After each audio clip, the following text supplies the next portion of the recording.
أشرقت نفسي بنور من فؤادي حينما رددت يا رب العباد، وانتشت روحي وصار الدمع يجري.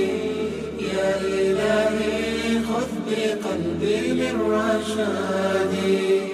أشرقت نفسي بنور من فؤادي حينما رددت يا رب العباد، وانتشت روحي وصار الدمع يجري. يا إلهي خذ بقلبي للرشاد.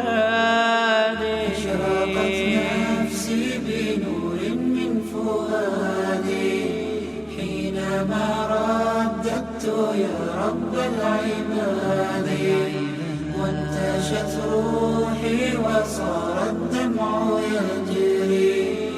يا إلهي خذ بقلبي للرشاد. في سكون الليل أدعو.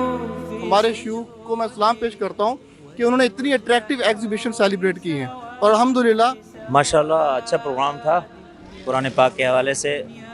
कुरान एग्जीबिशन और कुरानी नुमाइश के हवाले से यहाँ बहुत अच्छा एक विज़िट हुआ। अच्छा इवेंट इस एतबार से था कि हम लोग दुनियावी चीज़ों पर तो बहुत सारे इवेंट कर रहे हैं, बड़े स्पोर्ट्स इवेंट हो रहे हैं, फ़न गालाज हो रहे हैं, लेकिन कुरान को समझने के हवाले से इवेंट्स इस मुल्क के अंदर, ये शहर के अंदर, उनकी तादाद थोड़ी सी कम है, तो ये बड़ा अच्छा एक है।